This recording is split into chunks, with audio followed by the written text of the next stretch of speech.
Selamat datang di Haris Hidayat Edu Channel.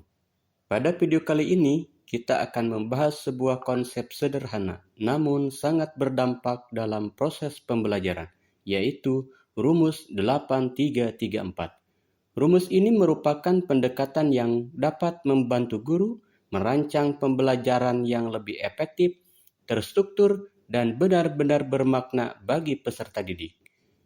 Mari kita kupas tuntas bersama.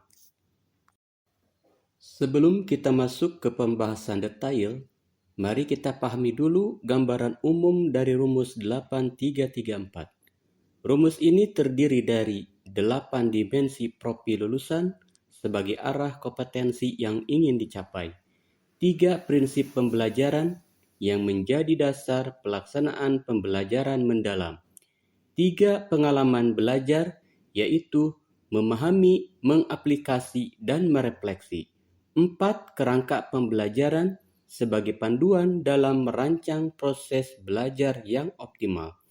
Rumus 8334 inilah yang menjadi pondasi utama terciptanya pembelajaran yang lebih terarah dan bermakna. Sebelum kita ulas satu persatu, jangan lupa untuk subscribe, like, dan tinggalkan komentar Anda. Mari kita lanjutkan. Baik, Bapak dan Ibu guru hebat, untuk membangun pemahaman yang utuh, mari kita mulai dengan mencermati setiap poin dimensi profil lulusan berikut ini. 8 dimensi profil lulusan. Pertama, keimanan dan ketakwaan terhadap Tuhan Yang Maha Esa. Individu yang memiliki keyakinan teguh akan keberadaan Tuhan Yang Maha Esa dan menghayati serta mengamalkan nilai-nilai spiritual dalam kehidupan sehari-hari.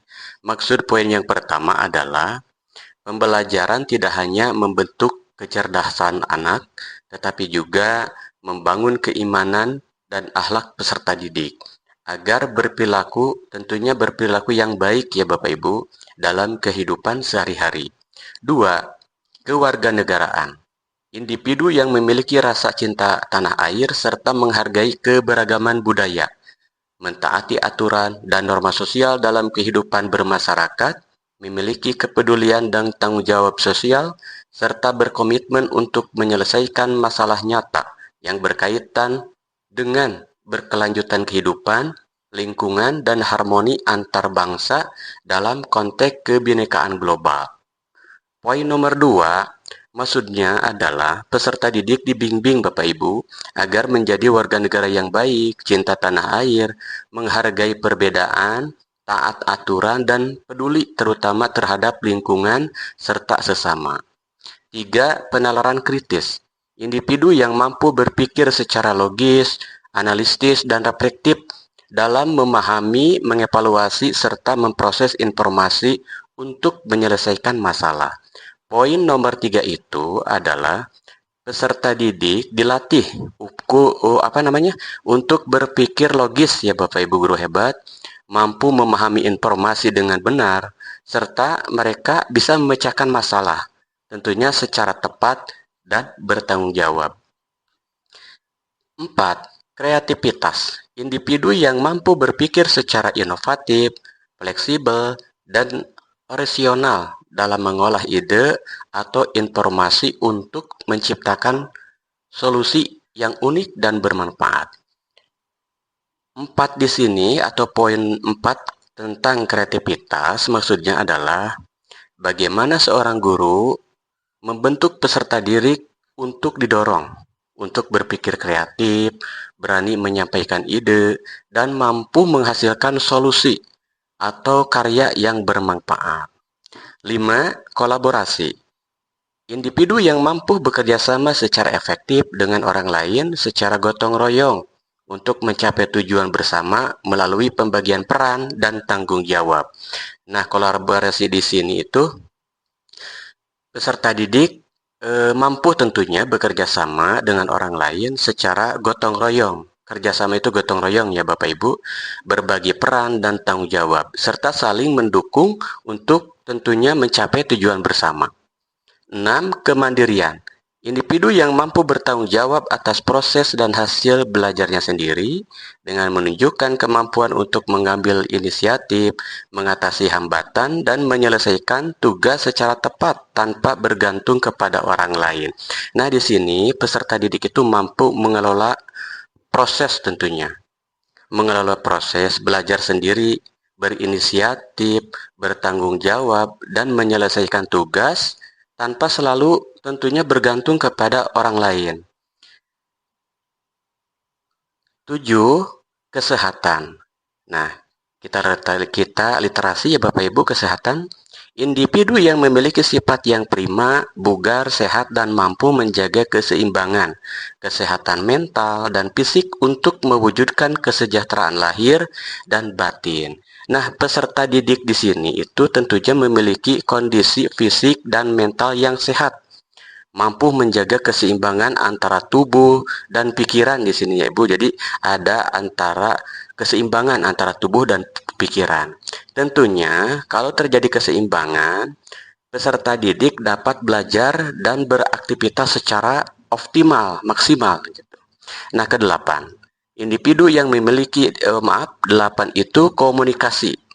Individu yang memiliki kemampuan komunikasi intrapribadi untuk melakukan refleksi dan antar pribadi untuk menyampaikan ide, gagasan, dan informasi baik lisan maupun tulisan serta berinteraksi secara efektif dalam berbagai situasi.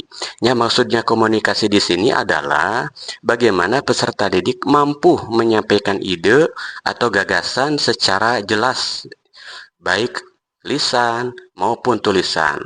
Serta peserta didik ini diharapkan Bapak Ibu guru hebat mampu berinteraksi dan merefleksikan diri secara efektif dalam berbagai situasi. Nah, itu adalah 8 dimensi profil lulusan. Bapak Ibu, di dalam pembelajaran mendalam ada 3 yang harus kita pahami. Yang pertama adalah memahami, kedua mengaplikasi, dan ketiga merefleksi. Di sini sudah tertera, tinggal kita literasi. Namun saya akan menerangkan maksud dari memahami, mengaplikasi, dan merefleksi.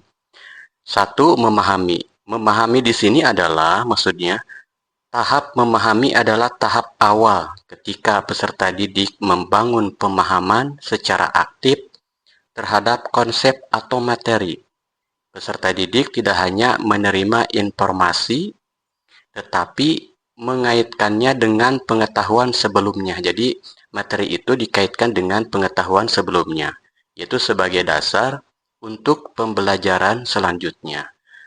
2. Mengaplikasi. Mengaplikasikan di sini adalah tahap ketika peserta didik menerapkan pengetahuan yang telah dipahami ke dalam situasi nyata, di dalam situasi nyata. Nah, peserta didik menghubungkan ide, menganalisis masalah, dan menghasilkan solusi atau karya yang bersifat kreatif dan konseptual.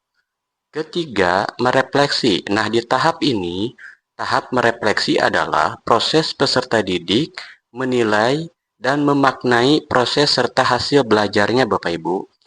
Melalui refleksi, peserta didik belajar mengelola proses belajarnya secara mandiri dan mengembangkan pemahaman baru untuk perbaikan ke depan. Kita lanjutkan ya Bapak Ibu, tetap semangat ikuti materi yang disampaikan oleh Haris Hidayat Edu Channel. Di dalam rumus 8334 ini yang terakhir adalah 4, maksudnya apa 4 itu? Maksudnya adalah kerangka pembelajaran, 4 kerangka pembelajaran.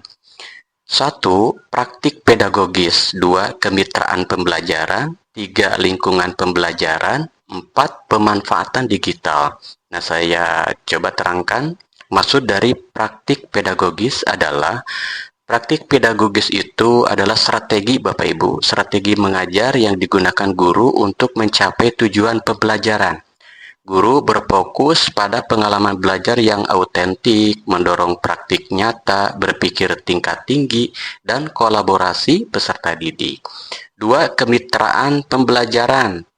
adalah menekankan kerjasama antar guru, peserta didik, orang tua, dan mitra terkait.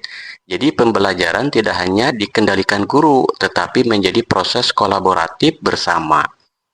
3. Lingkungan pembelajaran. Nah, lingkungan pembelajaran dirancang fleksibel Bapak Ibu, baik secara fisik maupun virtual. 4. Pemanfaatan digital. Maksudnya adalah pemanfaatan digital berperan sebagai pendukung pembelajaran yang interaktif dan konseptual. Tentunya pemanfaatan digital ini sangat penting ya Bapak Ibu. Teknologi menyediakan beragam sumber belajar yang membantu peserta didik membangun pengetahuan secara bermakna. Terima kasih telah menyimak. Jangan lupa subscribe, like, dan komentar untuk mendukung Haris Hidayat Edu Channel.